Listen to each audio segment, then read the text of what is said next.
Hi, ഇന്ന് നമ്മുടെ കോളേജിലെ ഓണപ്പരിപാടിയാണ്. അപ്പോൾ പിന്നെ നമ്മൾ രാവിലെ 9 മണിയാകുമ്പോൾ ഒരുങ്ങി ഇറങ്ങാനാണ് പറഞ്ഞത്. നമ്മളെല്ലാം ഒരുങ്ങി ഇറങ്ങിയപ്പോഴത്തേക്കും 9:30 അപ്പോഴത്തേക്കും പരിപാടി സ്റ്റാർട്ട് ചെയ്തിട്ടുണ്ടായിരുന്നു. പിന്നെ നമ്മൾ ഫൈനലി വൈകിയാണെങ്കിൽ എത്തി. അങ്ങനെ നമ്മുടെ തേർഡ് ഇയേഴ്സ് പ്രസൻറ്റ് ചെയ്യുന്ന നമ്മുടെ ഓണപ്പരിപാടി അവരിതിൻ്റെ ഇതൊക്കെ ഇട്ടിട്ടുണ്ട്. അതൊക്കെ നോക്കി പിന്നെ അങ്ങനെ എന്തെങ്കിലും ചെണ്ടമേളം ഉണ്ടായിരുന്നു. പിന്നെ നമുക്ക് ഇവിടെ ഇത് എന്തായാലും തുള്ളണമല്ലോ. അപ്പോൾ പിന്നെ നമ്മൾ ചെണ്ടമേളത്തിൻ്റെ കൂടെ കുറേ നേരം തുള്ളൊക്കെ ചെയ്ത് ഭയങ്കര അടിച്ചു പൊളിച്ച് എന്തായാലും ഈ വട്ടത്തോ നമ്മുടെ സെക്കൻഡ് ഇയറിലെ ഓണപ്പരിപാടി. അങ്ങനെ ഡാൻസ് ഒക്കെ കളിച്ച ക്ഷീണത്തിൽ കുറച്ച് റെസ്റ്റ് ചെയ്യാൻ ഇരുന്നപ്പോഴാണ് നമ്മുടെ ഫാർമസിയുടെ മാവേലിയെ ഇങ്ങനെ വണ്ടിക്കകത്ത് കൊണ്ടുവന്ന് കണ്ടത്. അതൊക്കെ കണ്ട് കുറച്ച് നേരം ഇരുന്നു. നമ്മുടെ അലൈഡിൻ്റെ തക്കത്തിമ്മി തക്കച്ചം എന്നായിരുന്നു എൻ്റെ പേര്. ബാക്കി അവർ പിന്നെ ഫാർമസിയുടെയൊക്കെ കൊണ്ടിട്ടുണ്ടായിരുന്നു. അങ്ങനെ അതൊക്കെ കഴിഞ്ഞ് കഴിഞ്ഞാൽ നമ്മൾ ഓരോ പരിപാടിയിലോട്ട് പോയി.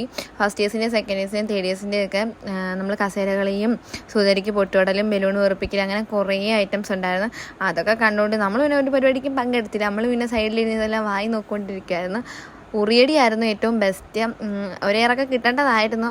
എന്തായാലും കുറേ പേരൊക്കെ പങ്കെടുത്തു. നമ്മളതൊക്കെ കണ്ട് എല്ലാവരെയും പ്രോത്സാഹിപ്പിക്കും ചെയ്തു. പിന്നെ അവസാനം നമ്മുടെ സദ്യ ഉള്ളു മീൻ, അതൊക്കെ കഴിച്ചു. Okay, by.